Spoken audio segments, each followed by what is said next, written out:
Hello viewers, আবার একটি নতুন ভিডিও নিয়ে। আজকের ভিডিওর বিষয়বস্তু হলো ইউজি জেনফা 2024-এর ফর্ম ফিল আপ শুরু হয়ে গেছে। আপনারা কিভাবে এই ফর্ম ফিল আপ করবেন আমরা আজকের এই ভিডিওতে দেখাবো। সম্পূর্ণ ভিডিওটি ভালো লাগলে অবশ্যই লাইক, শেয়ার এবং কমেন্ট করবেন। আমার ভিডিওটি ভালো লাগলে সাবস্ক্রাইব করবেন চ্যানেলটিকে। তাহলে চলুন শুরু করা যাক।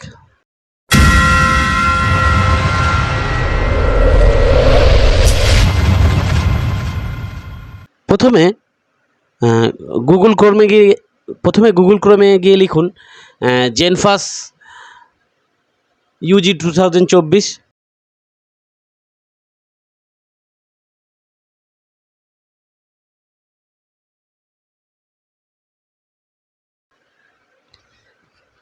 লিখলেই আপনার কাছে প্রথমে যে এরকম একটি ওয়েবসাইট খুলে যাবে। একটু নিচের দিকে স্ক্রল করলেই অনলাইন অ্যাপ্লিকেশান ফর সাবমিশন বলে একটি অপশান পাবেন। এখানে প্রথমে রেজিস্ট্রেশন করতে হবে। তাহলে প্রথমে নিউ ক্যান্ডিডেট রেজিস্ট্রেশনে ক্লিক করুন, নিচে স্ক্রল করুন, আই এগ্রিতে ক্লিক করুন। ক্যান্ডিডেটের নাম, বাবার নাম, মায়ের নাম, date of birth, gender, identification type এবং আইডেন্টিফিকেশান টাইপ মানে আপনার কোনো government ID, Aadhaar card, voter card, PAN card যা থাকবে। হ্যাঁ,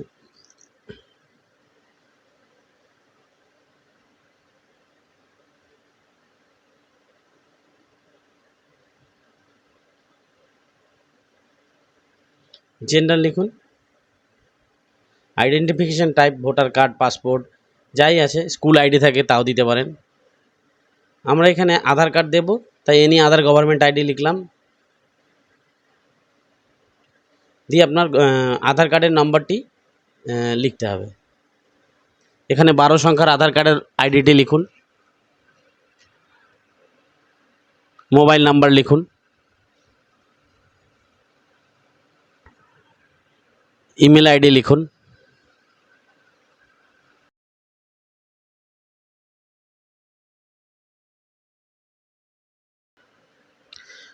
নিচে agree to use for send update notification এই দুটোতে ক্লিক করে রাখুন। তাহলে জেনফা থেকে কিছু নোটিফিকেশান দিলে আপনার মোবাইলে বা ইমেলে আসবে।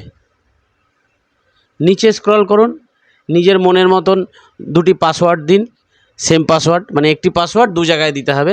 এখানে পাসওয়ার্ড অবশ্যই 8 থেকে 13টি character, capital letter, small letter, সংখ্যা এবং স্পেশাল ক্যারেক্টার মিলিয়ে হতে হবে। এখানে সিকিউরিটি পিন দিন, দিয়ে সাবমিটে ক্লিক করুন। সাবমিটে ক্লিক করলেই আপনি যে মোবাইল আইডি এবং ফোন নাম্বার দিয়েছিলেন, হ্যাঁ, আপনি যে মোবাইল নাম্বার এবং ইমেল আইডি দিয়েছিলেন সেখানে ওটিপি যাবে। ওটিপি দুটো আলাদা আলাদা জায়গায় লিখুন এবং পিন দিন। দেখুন মেলের ওটিপিটা কেমন হবে আমি দেখাচ্ছি।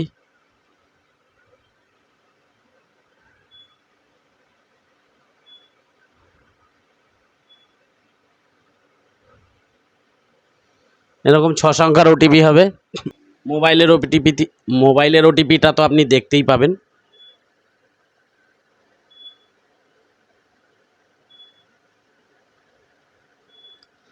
ওটিপি লিখে সিকিউরিটি পিন লিখে ভেরিফাই অ্যান্ড ফাইনাল সাবমিটে ক্লিক করুন। এরকম একটি ইন্টারফেস খুলে যাবে। নিচের দিকে অ্যাপ্লিকেশান নাম্বারটি লিখে রাখুন ভবিষ্যতে সুবিধার জন্যে। ফর্মটি ধীরে ধীরে এবং খুব কেয়ারফুলি ফিল আপ করুন। রিলিজন, ক্যাটাগরি, সাব ক্যাটাগরি,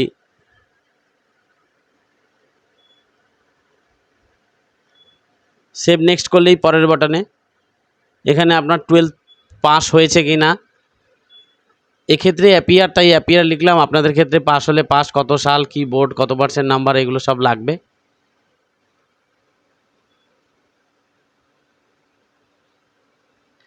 এখানে ইনস্টিটিউট নেম, আপনি কোন স্কুল থেকে উচ্চ মাধ্যমিক দিয়েছিলেন তার অ্যাড্রেস এবং তার পিনকোড লিখতে হবে।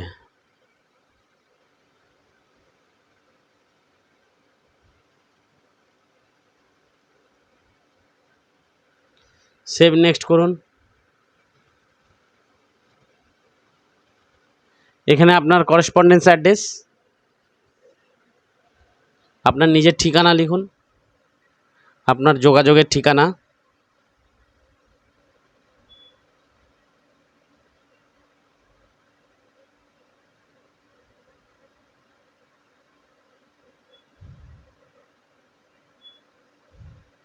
কান্ট্রিটা দেওয়া হয়নি সেই জন্য স্টেট আসছে না, ডান দিকে উপরে কান্ট্রিটা দিতে হবে।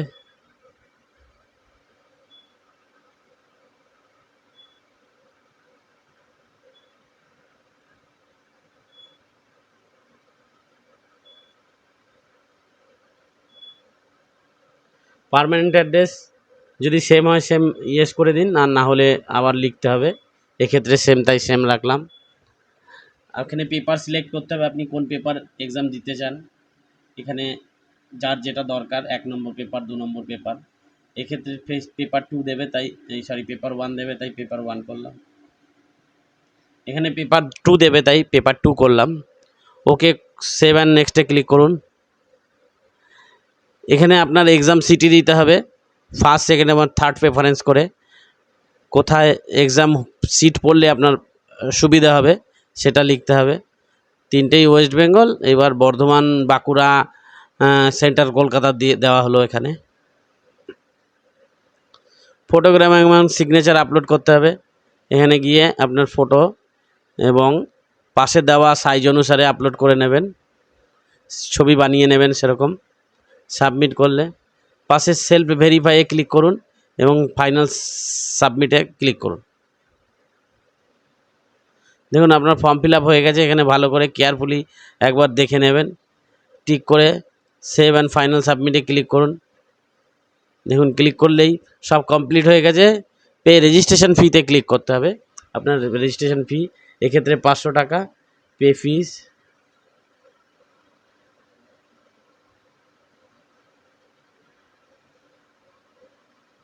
এখানে আপনি ইউপিআইয়ের মাধ্যমে পেমেন্ট করতে পারবেন। বারকোড আছে, দেখুন ডান দিকে ইউপিআই বারকোড। এখানে পেমেন্ট করলেই আপনার পেমেন্ট হয়ে যাবে এবং আপনার ফর্ম ফিল আপ পূরণ হয়ে যাবে। আমার ভিডিওটি এখানে এই পর্যন্তই। আমার ভিডিওটি দেখার জন্য ধন্যবাদ। সবার দিন শুভ হোক।